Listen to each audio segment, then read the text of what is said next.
प्रिय भक्तगण, आज हम आपको एक कथा का श्रवण करा रहे हैं जो सुनने मात्र से आपके जीवन में सुख संपत्ति और धन की वर्षा होगी। तो चलिए कथा को प्रारंभ करते हैं। तब माता पार्वती कहती है कि प्राणनाथ मानव तो एक समान जन्म लेता है, फिर उसमें बुद्धिमान मनुष्यों के लिए कौन सी बात होगी। फिर भगवान शिव कहते हैं कि देवी, आज मैं आपको ऐसी बातें बताता हूं जिससे आप एक बुद्धिमान मानव का पता लगा सकते हैं। यदि यह गुण मानव के अंदर है तो मानव एक बुद्धिमान व्यक्ति कहलाता है, और यदि मानव के अंदर नहीं है तो इन गुणों को पहचानकर मानव बुद्धिमान बन सकता है। भगवान शिव कहते हैं, मानव अगर ये 10 गुण को जान लेता है तो बुद्धिमान व्यक्ति के श्रेणी में आ जाता है। इसलिए हे देवी, इसे ध्यान से सुने। अगर आप यह कहानी सुन रहे हैं तो पूरा सुनिए। इस कथा को आधा अधूरा छोड़कर जाने की गलती मत करिएगा, क्योंकि इस पवित्र कथा को पूरा सुनने से मनचाहा फल की प्राप्ति होगी। इसलिए इस कथा को पूरा सुने। आप शिव भक्त हैं तो भोलेनाथ का अनादर ना करें। फिर भगवान शिव कहते हैं, पहले तो हर काम को समय के अनुसार करना चाहिए, फालतू समय का भी उपयोग में लेना चाहिए, और इन सब में सबसे महत्वपूर्ण कामों को सबसे पहले करना चाहिए। जो बुद्धिमान व्यक्ति बनाना चाहता है वह हमेशा समय को धन से अधिक महत्व देने चाहिए। जो व्यक्ति इस बात को अच्छे से समझ लेता है कि संसार में समय ही वो चीज है जो सबसे निश्चित मात्रा में है और जिसे किसी भी तरीके से बढ़ाया नहीं जा सकता, इसीलिए वह व्यक्ति हर काम की सूची बनाते हैं और उन्हें समय पर पूरा करने का प्रयास करते हैं।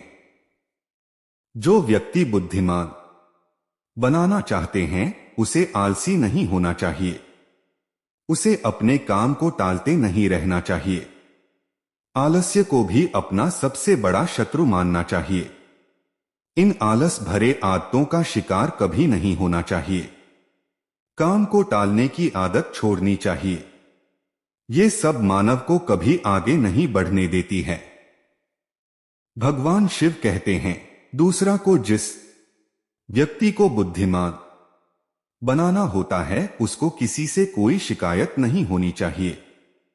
मानव गलतियों का पुतला होता है, इसीलिए मानव का देना ही मानव का सबसे बड़ा गुण होना चाहिए। कोई व्यक्ति गलती भी कर देता है तो उसको समझाना चाहिए कि उस पर गुस्सा करना चाहिए, क्योंकि कि व्यक्ति से गलतियां होती रहती हैं और जो व्यक्ति अपनी गलतियों से ही सीखता है उसे बुद्धिमान व्यक्ति कहा जाता है। यदि वो गलती कर भी लेता है तो उसे पता होता है कि यह गलती मैं एक ही बार करूंगा, उस गलती को दोबारा से कभी नहीं करूंगा। आखिर भगवान शिव कहते हैं कि एक बार मानव गलती करता है लेकिन वही गलती बार बार करता है तो उसे मूर्ख कहा जाता है। इसीलिए बुद्धिमान बनने के लिए मानव अगर गलती कर भी लेता है तो वो एक बार करनी चाहिए और उस गलती से बहुत कुछ सीख भी लेनी चाहिए। फिर भगवान शिव कहते हैं, तीसरा, तुम किसी व्यक्ति को कभी गुस्से में कोई फैसला नहीं लेना चाहिए और न ही कभी ज्यादा खुशी में कोई फैसला लेना चाहिए, क्योंकि मानव को पता होना चाहिए कि गुस्से के अंदर लिया हुआ फैसला कभी भी फायदा नहीं पहुंचाएगा, क्योंकि गुस्से में मानव का दिमाग काम करना बंद कर देता है। इसलिए मानव को कोई फैसला नहीं लेना चाहिए। और दूसरी बातें, कभी भी खुशी में भी कोई फैसला नहीं लेना चाहिए, क्योंकि जब मानव खुश होता है तब वह बहुत ज्यादा उत्तेजित होता है और उस वक्त जो भी मानव फैसला लेता है वह उत्तेजना के वश में कर लेता है और उत्तेजना में लिया गया फैसला उस मानव को पछतावे का कारण बन जाता है। इसीलिए तो गुस्से में कोई फैसला नहीं लेना चाहिए और ना ही ज्यादा खुशी में कोई फैसला लेना चाहिए। और जब भी कोई फैसला लेना हो तो बैठकर शांति से धैर्यपूर्वक से लेना चाहिए। इसका क्या परिणाम होगा, उन दोनों परिणामों को डोट अच्छी तरह से देखना चाहिए। सही को भी देखना चाहिए और गलत को भी देखना चाहिए।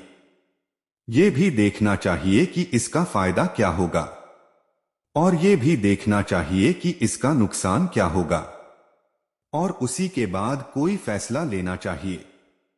फिर भगवान शिव कहते हैं, चौथा तो मानव को डोट अपनी मन की बातें कभी किसी को नहीं बतानी चाहिए। वही व्यक्ति बुद्धिमान कहलाते हैं। जो व्यक्ति इस बात को जानते हैं, आज जो उस व्यक्ति का मित्र है वो कभी भी उस व्यक्ति का शत्रु भी बन सकता है। उस व्यक्ति को व्यक्तिगत बातें, अपनी कमजोरी या अपनी ताकत किसी के सामने नहीं बतानी चाहिए। लेकिन ज्यादातर मानव अपने मन की बातें, अपने घर की बातें जो दूसरों को डोट नहीं बतानी चाहिए, जो दूसरों को बताते रहते हैं, उसके बाद वह व्यक्ति उन्हीं बातों की वजह से फंस जाते हैं। तब उन्हें दुख मिलता है, धोखा मिलता है और परेशानी में पड़ जाते हैं। दूसरे व्यक्ति को दोष देते रहते हैं। इसीलिए बुद्धिमान व्यक्ति बनाने के लिए ऐसा कभी नहीं करना चाहिए, क्योंकि उसे पता होना चाहिए कि घर के भेद या अपने भी दूसरे व्यक्ति को बताएंगे तो इससे उस व्यक्ति का ही घाटा होगा, उस व्यक्ति को ही नुकसान उठाना होगा। इसलिए बुद्धिमान व्यक्ति बनने के लिए अपनी मन की बात और घर की बात नहीं बतानी चाहिए। छठे भगवान शिव कहते हैं, पांचवा तो मानव को सब लोगों से बातचीत करना चाहिए। वही व्यक्ति बुद्धिमान कहलाता है। वह व्यक्ति ऐसा इसीलिए करते हैं ताकि हर किसी का तजुर्बा सीखने को मिल जाए और इस बात को समझना चाहिए कि किसी भी क्षेत्र का सफल व्यक्ति सिर्फ कुछ ही मिनटों में उन्हें वो बातें बता सकता है जिसे सीखने में उन्हें कई सालों लग जाते हैं। एक बाध्यमान व्यक्ति बनाने के लिए सफल व्यक्ति के साथ साथ उसकी असफलताओं से भी सीखना चाहिए और उन सभी बातों पर अमल करना चाहिए जो उसके सीखने लायक हो। अगर कोई व्यक्ति दूसरों के जीवन से सीखने की कोशिश करता है तो उसकी उम्र कम पड़ जाती है सिखाने। इसीलिए मानव को दूसरे लोगों से सीखना चाहिए, उनके अनुभवों से सीखना चाहिए, उनकी सफलताओं से भी सीखना चाहिए और उनकी असफलताओं से भी सीखना चाहिए। तभी वह व्यक्ति बुद्धिमान व्यक्ति कहलाता है। फिर भगवान शिव कहते हैं, छठा, अगर कोई व्यक्ति बुद्धिमान बनाना चाहता है तो उसे अपनी पहचान बनानी चाहिए। यदि वह व्यक्ति कोई भी कार्य शुरू करता है तो उस कार्य के पूरा होने तक किसी को भी नहीं बताना चाहिए। लेकिन जो व्यक्ति मूर्ख होते हैं वह काम शुरू करने से पहले ढिंढोरा पीटना शुरू कर देते हैं। उन्हें लगता है कि हमारी वाहवाही होगी और यही उनकी सबसे बड़ी कमी होती है, क्योंकि कोई व्यक्ति किसी काम की शुरुआत करता है और पहले उसका ढिंढोरा पीट देता है तो बाद में उस काम के नाकामयाब होने पर उस व्यक्ति को बेइज्जती का सामना करना पड़ता है। लोगों की नजरों में वह असफल व्यक्ति की श्रेणी में आ जाता है। यदि व्यक्ति अपने काम को शुरू करके किसी को उसके बारे में नहीं बताना चाहिए, काम पूरा होने पर लोगों को खुद ही पता चल जाता है और वही लोग बोलेंगे कि यह व्यक्ति कितना शांत और बुद्धिमान है कि इतनी बड़ी कामयाबी हासिल करने के बाद भी इसने कभी किसी को कुछ नहीं बताया। और यही लोगों की सोच समाज में उस व्यक्ति की प्रतिष्ठा वाला बुद्धिमान व्यक्ति बनाती है। क्या भगवान शिव कहते हैं 7वां गुण बुद्धिमान व्यक्ति बनने के लिए कभी भी अपने आप को बुद्धिमान नहीं समझना चाहिए। उस व्यक्ति को हमेशा शिष्य बनता रहना चाहिए। वह व्यक्ति को कभी गुरु नहीं बनना चाहिए, क्योंकि जब कोई व्यक्ति गुरु बन जाता है तो उसके सीखने की क्षमता खत्म हो जाती है और वह दूसरों को सिखाता तो है लेकिन खुद कभी नहीं सीख पाता। इसलिए कभी भी व्यक्ति को अपने आप को सीखने से रोकना नहीं चाहिए। उसे जीवन भर कुछ न कुछ सीखते रहना चाहिए, क्योंकि संसार में कुछ भी सीखना मत। उस व्यक्ति को छोटे बनकर सीखना चाहिए, बराबर करने अहंकार से भरकर नहीं। अपने आप को बुद्धिमान समझकर में एक नम्र व्यक्ति बनकर सीखनी चाहिए। वही व्यक्ति बुद्धिमान व्यक्ति कहलाता है। फिर भगवान शिव कहते हैं, आज मनुष्य बुद्धिमान व्यक्ति बनाने के लिए अपने हर काम को ध्यान बना लेना चाहिए। व्यक्ति को पता होना चाहिए कि संसार में कुछ भी संग्रह कर लो, यहां पर कुछ संग्रह करने जैसा है ही नहीं, क्योंकि मौत के बाद व्यक्ति अपने साथ कुछ भी नहीं ले जा सकता है। इसीलिए ध्यान और आध्यात्मिकता को ज्यादा महत्व देना चाहिए। उस व्यक्ति को ऐसा तरीका ढूंढते रहना चाहिए जिससे उस व्यक्ति का हर काम ध्यान से होना चाहिए। तब वह व्यक्ति किस तरह अपने हर काम को ध्यान में ले आता है, तब वह व्यक्ति बुद्धिमान व्यक्ति कहलाता है। फिर भगवान शिव कहते हैं, नौजवान को डोट जो व्यक्ति बहुत जल्दी उत्तेजित नहीं होता, चाहे कितना भी बुरा समय हो चाहे कितना भी अच्छा समय हो, उस स्थिर बने रहना चाहिए, उसे शांत बने रहना चाहिए। और यही उनकी बुद्धिमानी की सबसे बड़ी पहचान होती। जब कोई व्यक्ति थोड़ी सी खुशी मिलने पर बहुत ज्यादा उत्तेजित हो जाता है या फिर थोड़ा सा दुख मिलने पर बहुत ज्यादा दुखी हो जाता है, वैसा व्यक्ति कभी भी बुद्धिमान नहीं हो सकता है। इसलिए समय को पहचानो, तब जाकर वही व्यक्ति बुद्धिमान व्यक्ति कहलाता है। फिर भगवान शिव कहते हैं, आसमान पर बुद्धिमान व्यक्ति बनने के लिए समय के बारे में मालूम होना चाहिए, क्योंकि समय तो हमेशा बदलता रहता है। यही समय की आदत होती है, यही समय की फितरत होती है। समय कभी भी बदल सकता है। अच्छा समय बुरा हो सकता है और बुरा समय अच्छा हो सकता है। इसीलिए उन दोनों पहलुओं को देखकर चलना चाहिए और दोनों पहलुओं से बाहर आकर उन पहलुओं को देखना चाहिए। और जो व्यक्ति इस चीज को जान जाता है वही बुद्धिमान व्यक्ति कहलाता है। चौथे दिन ये तो हो गई बुद्धिमान व्यक्ति की दस्तक, जिसे जानकर मानव अपने जीवन को बदल सकता है। अगर आप इसे समझ नहीं पा रहे हो तो भी मैं आपको एक कहानी सुनाने जा रहा हूं। कृपया इसे ध्यान से सुने। तो चलिए कहानी प्रारंभ करते हैं। एक समय की बात है, एक राजा ने अपने मंत्री से कहा कि मंत्री जी, आपको क्या लगता है, क्या महेश नगर का सबसे बुद्धिमान व्यक्ति हूं? अब मंत्री तो राजा के पास नौकरी करता था, तो उसने कहा कि राजा साहब कैसी बात करते हैं, आप नगर के राजा हैं तो सबसे बुद्धिमान नहीं हूं। राजा ने कहा, नहीं मंत्री जी, राजपाट तो मुझे विरासत में मिला है, लेकिन बुद्धि विरासत में नहीं मिलती है। तो राजा कहता है, सच बात बताओ मंत्री जी, क्या मैं बुद्धिमान हूं? तब मंत्री जी ने कहा, नहीं राजा साहब, आप इस नगर के सबसे बुद्धिमान व्यक्ति नहीं हैं। की बात सुनकर राजा को थोड़ा सा गुस्सा आया, लेकिन राजा ने कुछ ऐसा किया नहीं, क्योंकि राजा को पता था कि बुद्धिमान व्यक्ति कभी गुस्सा नहीं करता है।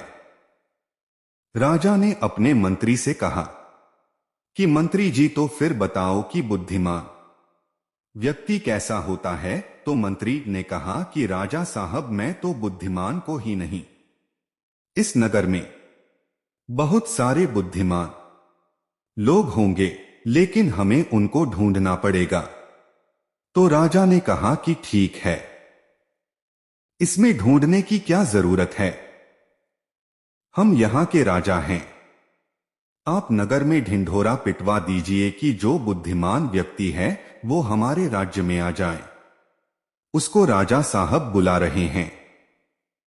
ये बात सुनने के बाद मंत्री जी कहते हैं कि राजा साहब, बुद्धिमान व्यक्ति कभी भी अपने आप को बुद्धिमान नहीं कहता है, इसीलिए अगर हम ढिंढोरा पिटवा भी देंगे तो हमारा महल मुखों से भर जाएगा, क्योंकि मूर्ख आदमी ही अपने आप को बुद्धिमान कहता है और वो अपने आप को बुद्धिमान साबित करने के लिए यहां आकर अनाप शनाप बातें करेगा।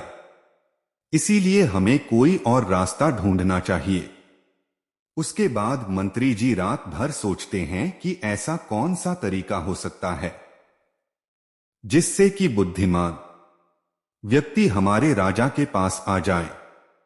दूसरे दिन मंत्री जी राजा के पास जाते हैं और कहते हैं कि राजा साहब, आपके लिए मेरे पास एक बहुत अच्छी तरकीब है।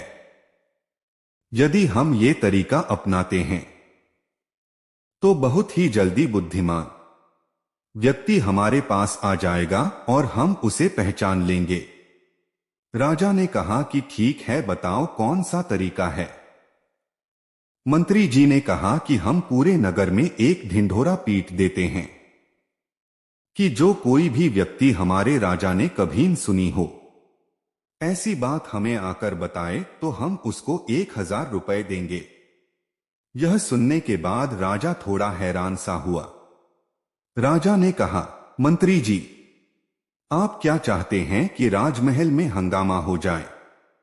ऐसी तो बहुत सारी बातें हैं जो हमने सुनी नहीं है, और कोई व्यक्ति आकर हमें ये बातें बताएगा तो हमें 1000 मोहरें देने होंगे, और भला वो व्यक्ति बुद्धिमान कैसे हो सकता है? मंत्री जी ने कहा कि कोई बात नहीं राजा साहब, इसका भी तरीका है।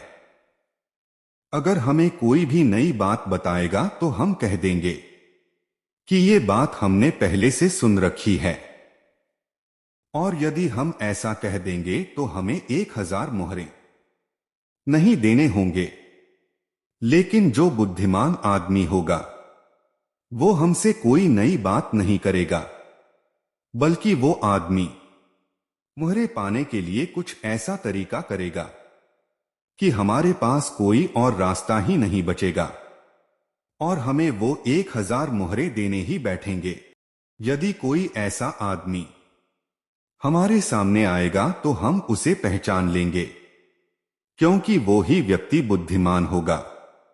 उस राजा ने पूरे राज्य में ढिंढोरा पीट दिया तो बहुत सारे लोग आने लगे। राजा को नई नई बातें बताते थे। हर बात को सुनकर राजा यही कहता है कि भाई, यह बात तो मैंने सुनी हुई है। दूसरे राज्यों से भी लोग आने लगे हैं, क्योंकि 1000 मोहरे की लालच में बहुत सारे लोगों ने अलग अलग बातें बताई। कोई व्यक्ति बहुत पुरानी बात पता था तो कोई व्यक्ति बहुत ही दूर की बात बताता, लेकिन हर बात को सुनकर राजा यही कहता कि ये बात तो मैंने पिछले साल ही सुनी है, कि ये बात तो मैंने अपने पिताजी से मुनी है। ऐसे करते करते बहुत लोग आए और हर व्यक्ति की बात सुनने के बाद राजा यही कहते कि ये बात तो मैंने सुन रखी है।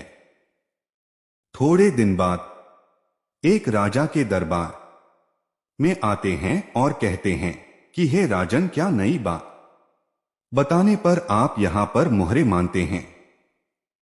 राजा ने कहा, हाँ, हम कोई नई बात बताने पर उसको मोहरे देते हैं, लेकिन बात ऐसी होनी चाहिए जो हमने कभी सुनी न हो। साधु ने कहा कि ठीक है राजन, ये बात मैंने अपने दादाजी से सुनी थी।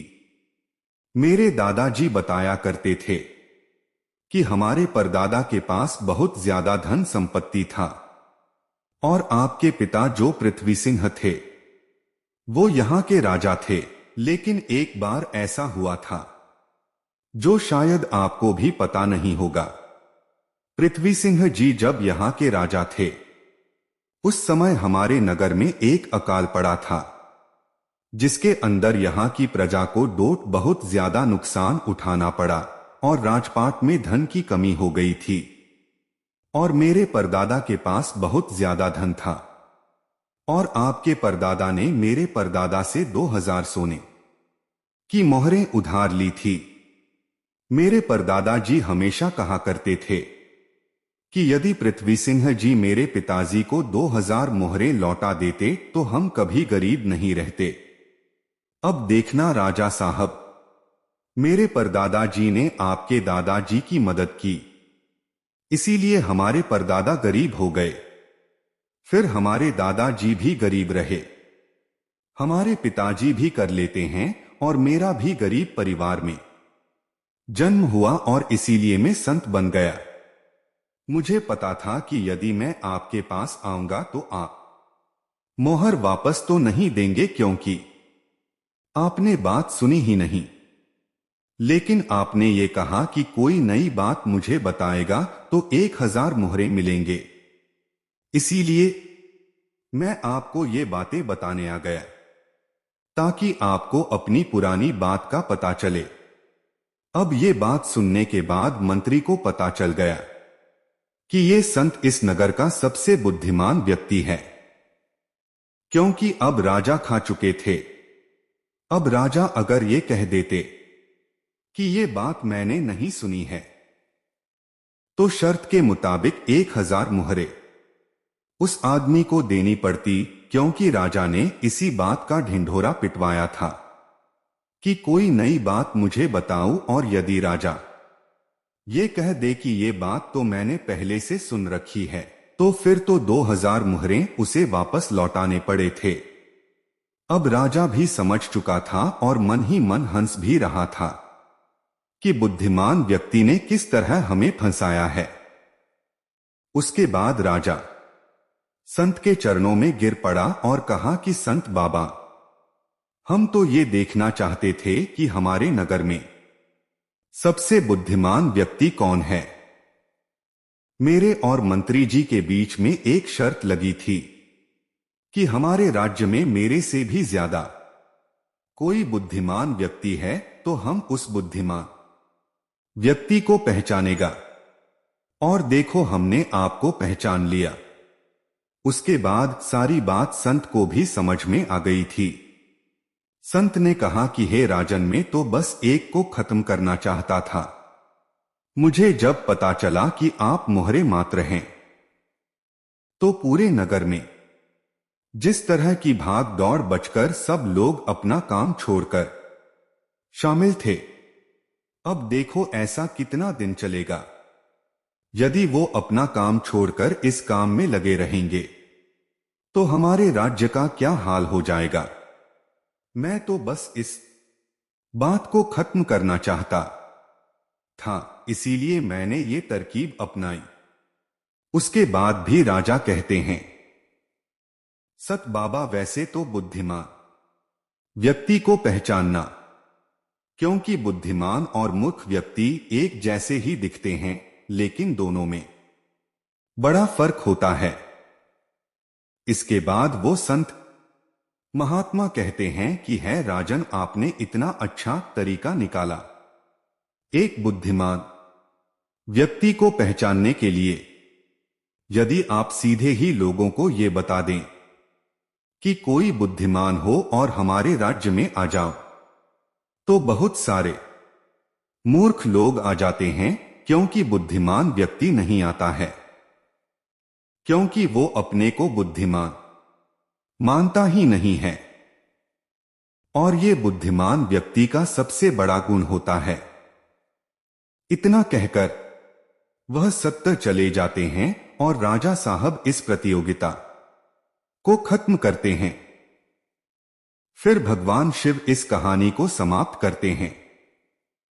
इस वीडियो को बोलते समय कोई त्रुटि हो तो मैं क्षमा चाहता हूं। उम्मीद है आप सभी को ये वीडियो अच्छी लगी होगी। अगर आप शिव के सच्चे भक्त हैं तो चैनल को सब्सक्राइब और वीडियो को लाइक करके कमेंट में हर हर महादेव लिख दीजिए।